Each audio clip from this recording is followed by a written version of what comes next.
What's happening, guys? Will from revolutionarylifestyledesign.com coming to you today to talk about how to make better decisions by thinking like an investor. Okay, and when we're talking about your decisions, I want to tell you something. We're not talking about minor decisions, we're talking about major decisions. And every major decision that you make in your prime, which is 18 to 30, is going to have a major impact on the rest of your life, either positive or negative. And that's why it's so important to make the right decision, because the wrong decision costs you with compound interest for the next 5, 10, maybe the rest of your life. You know, if you're driving like a maniac on your motorcycle and you fuck up your shoulder, that nagging injury is going to be with you for the rest of your life. And that's not even one of the major decisions. You know, if you have children too early before you can afford them, it's going to be very, very difficult on you as compared to if you have children when you're 36, 37, 38, you've made your money, you know what kind of woman you want to raise children with. It's a completely different ballgame. And the idea behind this article in video is to take the knowledge that I learned as a pro trader in my early 20s. And, you know, from study, I went from the trading floor to the library to the internet. And then I would read biographies on market wizards and Warren Buffett and soak up as much information as I possibly could on trading and investing. Now, when my niche in trading dried up, that was it for me as a trader. And I chose not to invest in the market because I understand the market. You're looking at about an 8% return a year, and your money goes a lot farther when you invest in your own business, where you can get 1,000% return a year, like I have with blogging. With that said, the skills that I learned from all that study and from trading were massive in terms of applying that particular logic to my personal life. So what I want to give you today is the criteria for applying investment logic to your decisions across your health, wealth, relationships, and lifestyle. Those are the four major categories that account for the vast majority of your personal happiness. And that's all we talk about here at RLD, is just making you as happy as possible. And when it comes to big decisions, you really have to put in a big amount of effort to make sure that you're making the right decision. So without further ado, I want to give you the 5 major criteria for making a big decision using investment terminology. So number 1 is risk. Number 2 is probability. Number 3 is capability. Number 4 is opportunity cost. And number 5 is ROI, or return on your investment. So let's start with risk, okay? Before you make any major decision, and I define any major decision as something that is going to take up a lot of your financial resources, time, and emotional resources. Talking about getting married, starting a business, having children, buying a house is a major decision. Even buying a car can be a major decision depending on how much money you have. So what you need to do is, the first thing you need to do is determine your risk profile, okay? And the 5 metrics you need to look at in terms of your risk profile are cost of failure in regards to your health, time, wealth, and emotions. Speed of failure, how long it will take you to recognize that you made the wrong decision. Okay, you want to fail as fast as possible with anything.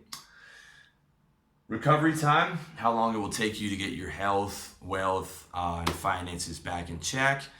And risk to reward, so whether the reward strongly outweighs the risk of that particular decision. And finally, risk management. Is there any way to mitigate or lower the risk on this particular decision? So Don't think that you're going to be able to find the perfect decision. You won't. There's always going to be risk in anything you do. You just want to make sure that the risk makes sense for what you're going to be getting out of it, and if you can handle the fucking hit. Even if the reward is huge, if you can't take the hit and it's going to put you into bankruptcy, then that's not a decision that you can probably make.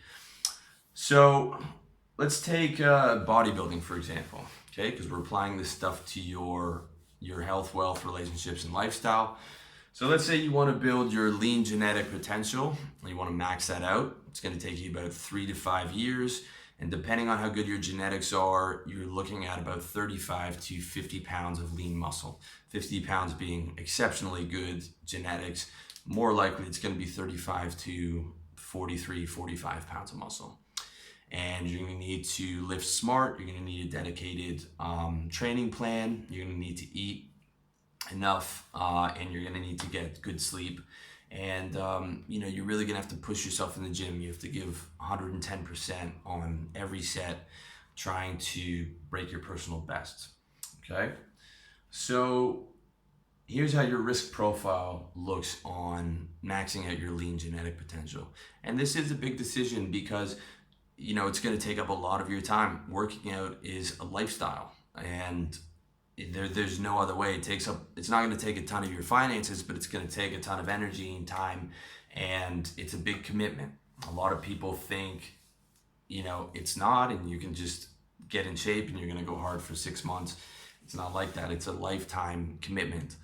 So cost of failure, negligible, unless you are lifting like an idiot. If you want to see a lifting plan, check out the body category on my site, revolutionarylifestyledesign.com. That'll give you a really safe, controlled lifting plan. I haven't been injured, God willing, in maybe 7 or 8 years once I switched over to that. So your health risk is very small. Cost of failure is small. Speed of failure is short, 1 to 6 months, because that's when most guys quit. Guys that make it past the 6-month mark are probably going to stay in the gym and keep at it as a lifestyle. Recovery time, negligible. Okay. Risk to reward, very good. Reward is you get a great body. The risk is you get a small injury if you are not lifting correctly.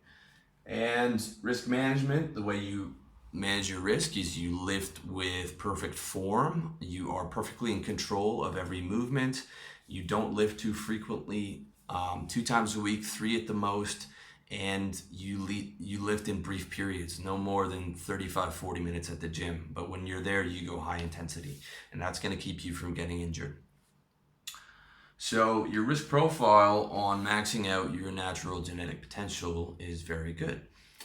Now, let's compare that to your risk profile for becoming a competitive bodybuilder. Let's say you're interested in bodybuilding and you're weighing all your options of how you want to pursue things.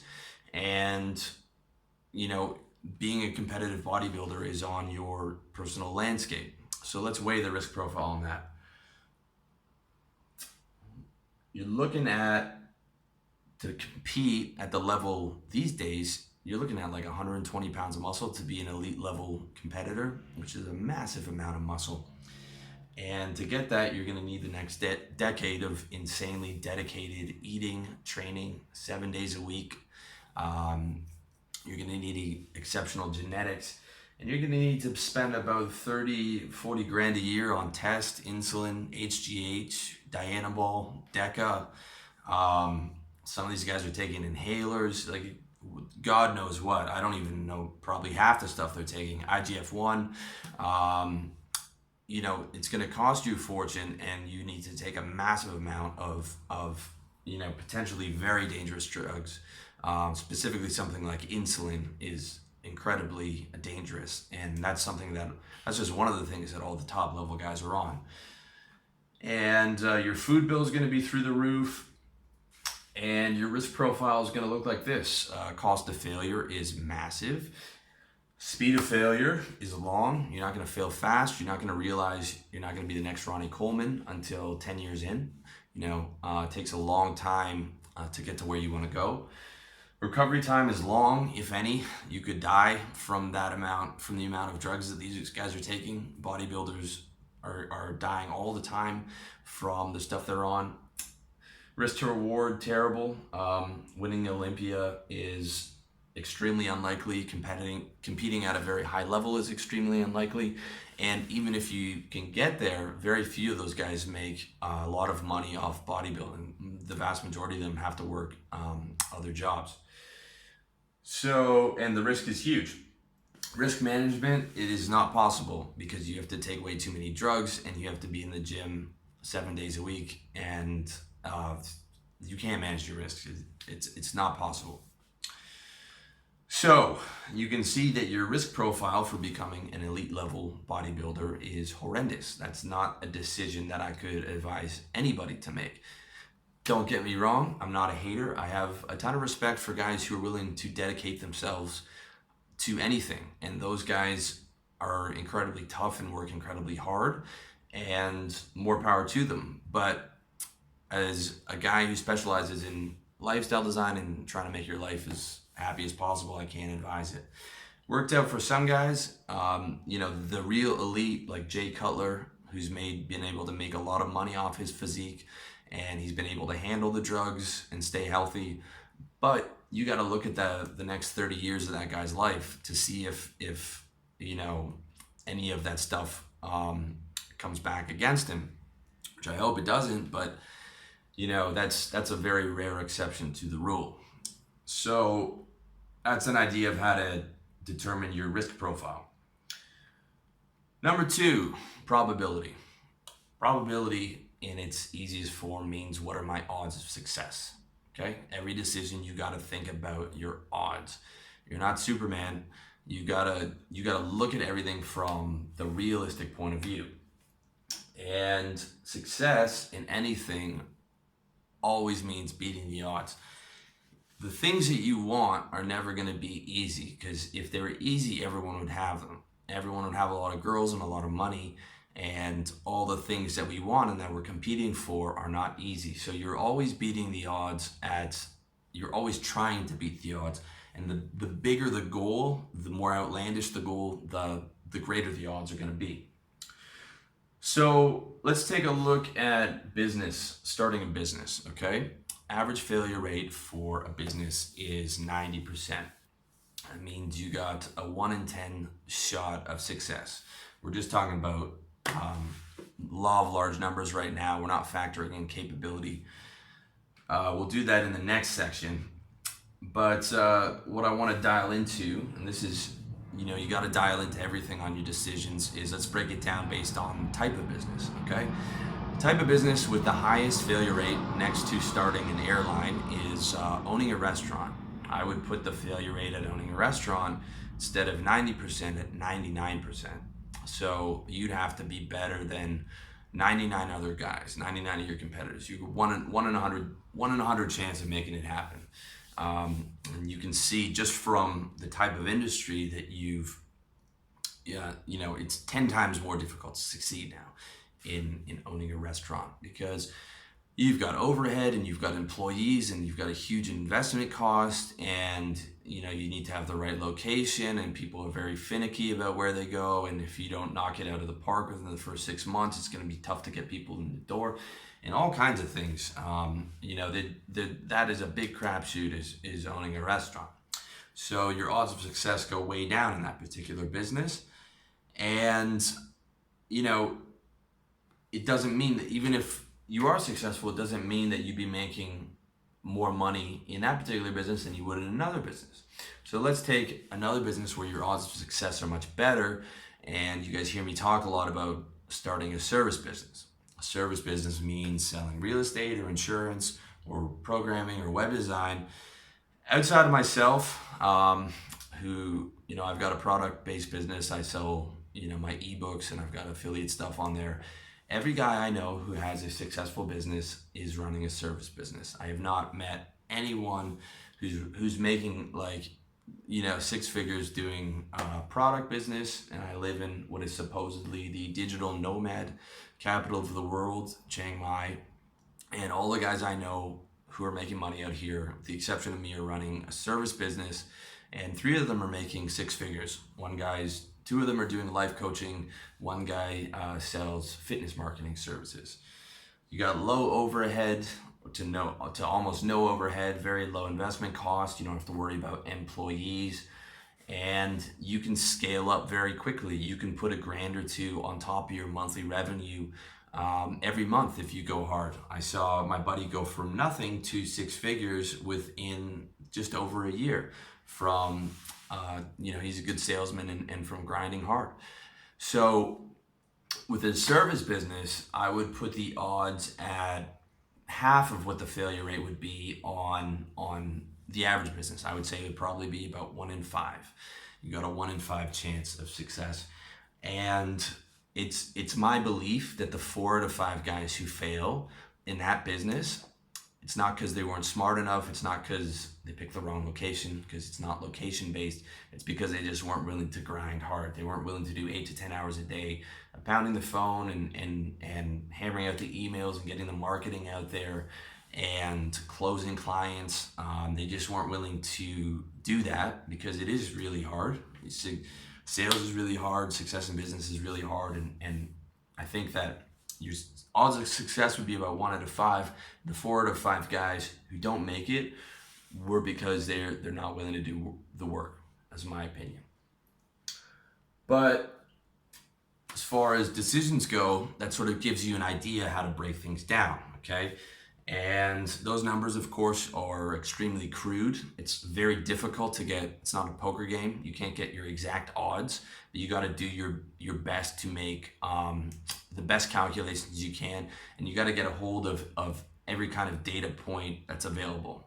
Business failure rates are right there online. They're easy to find, and the more information you have, the more data you have, the better positioned you are to make any kind of informed decision. Number 3, capability. Okay, so probability gives you the raw data, the more objective data based on large numbers. Capability is the more subjective metric based on your own instincts of what you're good at. And basically, one thing that you guys have to understand, you really have to understand that is in mainstream personal development, you hear a lot about limited beliefs, and you got to get rid of your limited beliefs, and limited beliefs aren't good. And that's true if the best that you think you can do is a janitor, or you think you're never going to get a girlfriend, or you think that life is shit and it can never get good. Then you need to remove those limited beliefs. With that said, if you're already a positive, motivated guy, you need to have limited beliefs. Limited beliefs are there for a fucking reason. If you didn't have limited beliefs and you thought you could fly, you would end up as a stain on the fucking sidewalk, okay?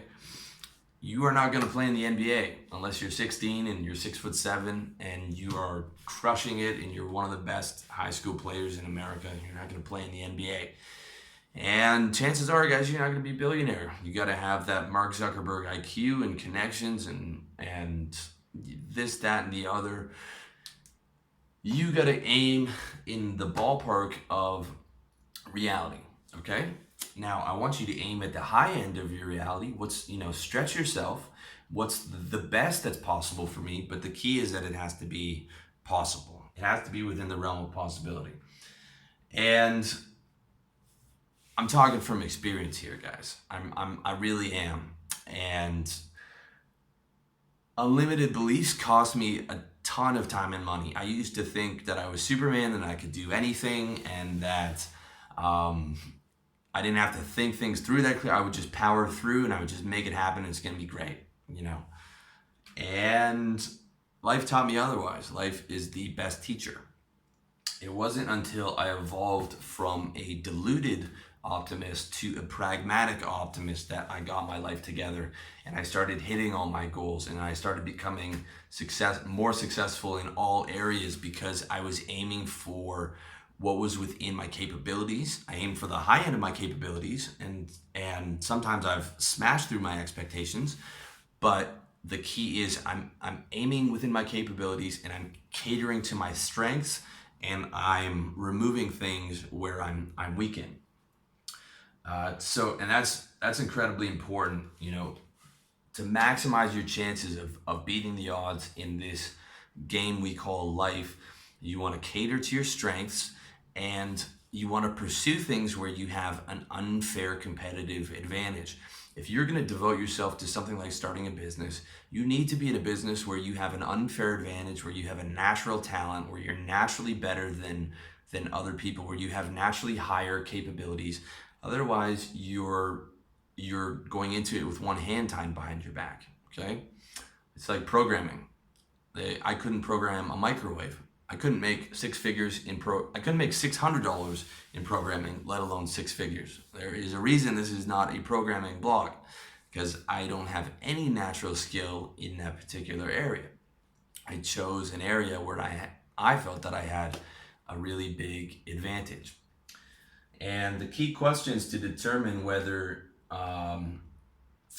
you have the capability to achieve what you want are: do I have an unfair advantage? Do I have the dedication and skills to be top 1%? Or if you're going even harder, do I have the dedication and skills to be top 0.1%? Okay. So let's go back to a service business. Let's say that you know how to sell or are willing to learn, and you have the tenacity to make it happen, and you've got your options narrowed down to real estate, insurance, programming, web design, or personal training. A lot of guys ask me what they should be doing, and the first thing that I should say is, what are you the best at already? What skill set do you already have, and what are you most passionate about? Because the more passionate you are, the more dedicated you're going to be. Okay, skill set and dedication, that's what capabilities come down to. From those five, for me, it would be personal training. That would be where I would go. But you need to look at what you're best at. If you're like a real sharp math guy and you're young, you can learn programming quick and make a lot of money in that particular area. Or if you're a real talented artist and you want to go into web design. All depends on your particular skill set.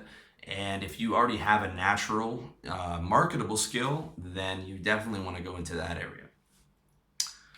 So that's skill set, but dedication is a different animal. You also have to be realistic about how dedicated you are and how dedicated you can be when you push yourself. How much drive and energy do you have? You need to be honest with yourself. If you want to be the next Elon Musk, the guy who founded PayPal and now he's building cars and rocket ships and God knows what, you need to spend the rest of your adult life working 16-hour days. That guy works nonstop. All he does, he lives to work, and he loves it, and he has incredible energy, and he's a machine. I wouldn't be able to do that, even if I had his IQ, which I don't, or his business acumen, which I don't. That guy is in another fucking stratosphere.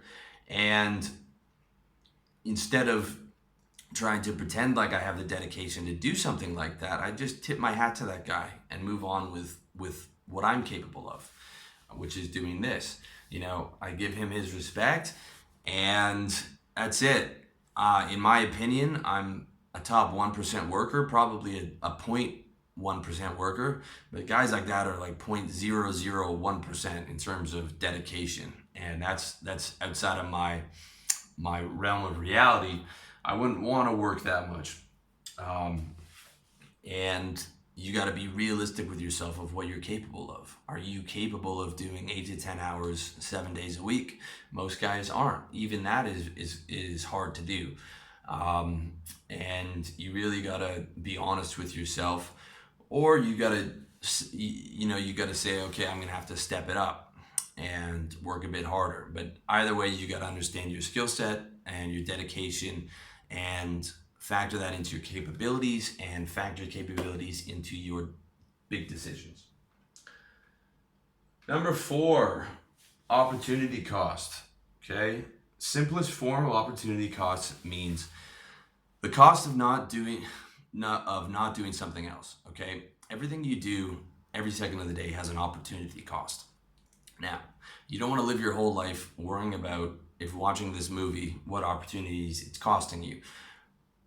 What you do have to worry about is the major decisions, the ones that take up the most of your time, and what they're going to cost you. So let's look at something like getting a girlfriend versus the player lifestyle. Okay, getting a girlfriend is not as big a decision as getting married, but it is a big fucking decision. Okay, because that could be the next 1, 3, 5, 10 years of your life. Seeing her 3 or 4 nights a week, that could potentially move to marriage and children. It could also end in heartbreak. I've got a reader of mine, a close friend, who's been living 6 months in hell after he broke up with his girlfriend, and that is very common.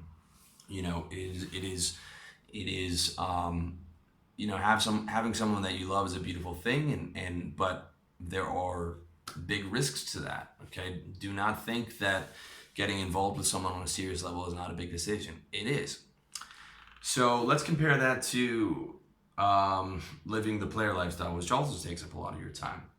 What does monogamy cost you?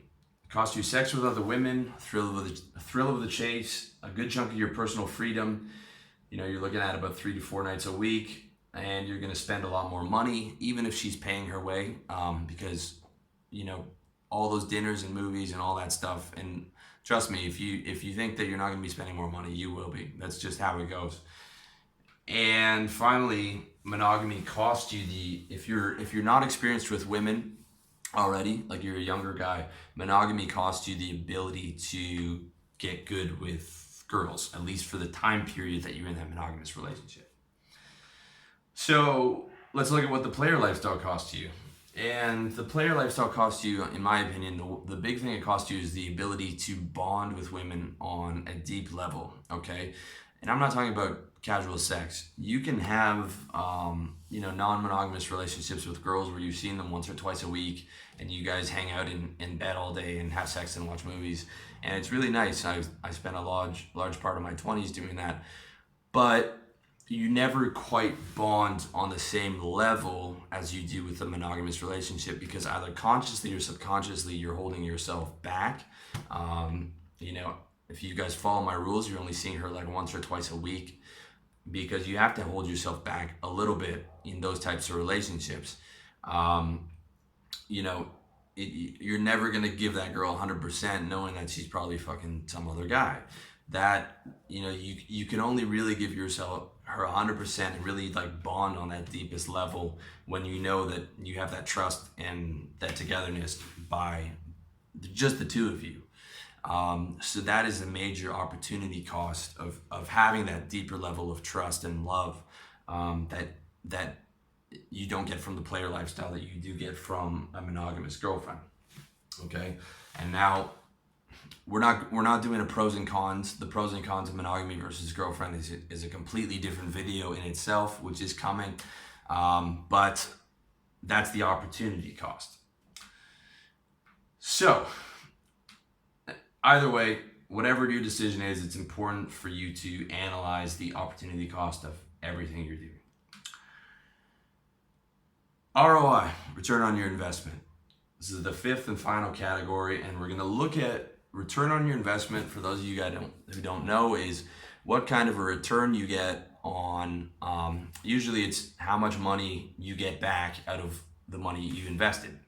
But the way we're looking at it in your personal life is you're investing your time, money, possibly energy, and your return is going to be your personal happiness, because that's what we do everything for. Okay, so when you're looking at that big decision, every big decision, I need to be thinking, how much happier is this going to make me? Is this going to make me 10%, 20% happier every day? If I don't think it has the possibility to do that, then my investment costs are not going to be worth that big decision. So I want to look at having children. Okay, having children is a huge decision. Now, I know it sounds a bit ruthless to think about having children as through the lens of return on your investment, okay, but all we're talking about is your happiness. And no one has children for society or for the community or altruistically. Everyone acts in their own self-interest at all times, despite the fucking bullshit that comes out of their mouth. And everyone has children because they want them and they think it's going to make them happy.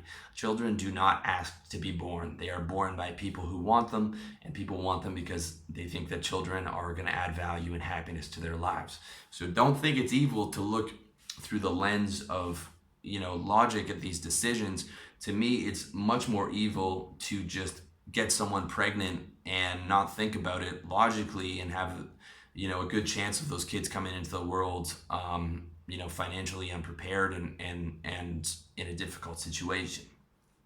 So that's very important to understand on a moral level.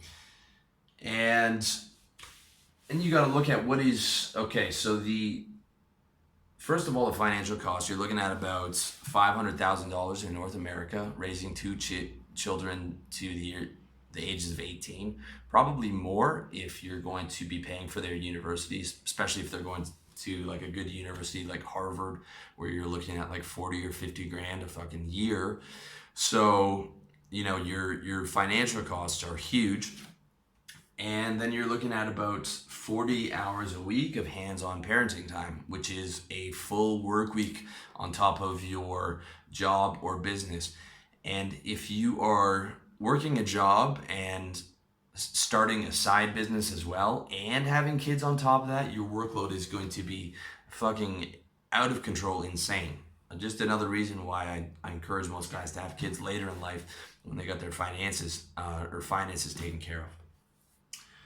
So the way that I look at that decision, at least right now, is for something that's that massive, I think having kids is probably the biggest decision that you can make. I need to know that I'd be like 20% happier every day. I'd be willing to give the first years up because I know that you're not going to be sleeping. It's going to be a lot of stress, but I'd have to know that raising those kids for the majority of the time and throughout my life is going to make me 20% happier a day. Whether it does, it's hard to say because everyone tells you how much they love their kids, but no one ever says I regret having kids, because so you get a very one-sided description of that decision. The only guy who's ever said that having kids makes him less happy is Black Dragon from blackdragonblog.com. He loves his kids more than anything else in the world, but he said that living and having kids made him much less happy than he is now after they've moved out of the house and after he's single and has a lot of women in his life. And he also said the same thing about marriage. So that's something you have to take into account. There's very few. It's difficult to calculate that particular decision because there's very few people who are going to tell you the negative side of it. But for me, the decision is still up for debate. If I was going to follow through, I'd have to go through the whole risk profile and optimize it and make sure that, I had the cash flow and the big house and, the nanny to help out my wife with the kids, because that is a serious fucking decision. So on a personal level, I'm not undecided. You might have a totally different opinion, which is absolutely cool. But the point is, you have to use ROI on that decision and on every other decision, every other major decision, to make sure that you make the right decision for you. So finally, conclusions. Let me get serious with you and give you some fucking grown man talk right now. Okay, guys, I'm 34. I know that the majority of you guys are 18 to 30. Maybe, there's a decent amount of you in your mid-30s like me. I want to tell you this, okay? I want to tell you this as if I'm talking to my younger self. Life is not a trial run. There are no restart buttons. There are no cheat codes. You don't get a second chance. Life is amoral. It doesn't care if you don't know the rules. It doesn't care if you came from a tough childhood. It punishes people regardless. It doesn't matter who they are, rich, poor. If you break the rules, you get punished, okay? Life will burn the baby's hand on the oven stove just the same way, the baby who doesn't know better, just the same way as it will burn the college professor who does know better, because that is how it goes. So not knowing the rules, making the wrong decision because you didn't know, those are not excuses, okay? That's not going to help you. It's not going to get you out of a bad decision.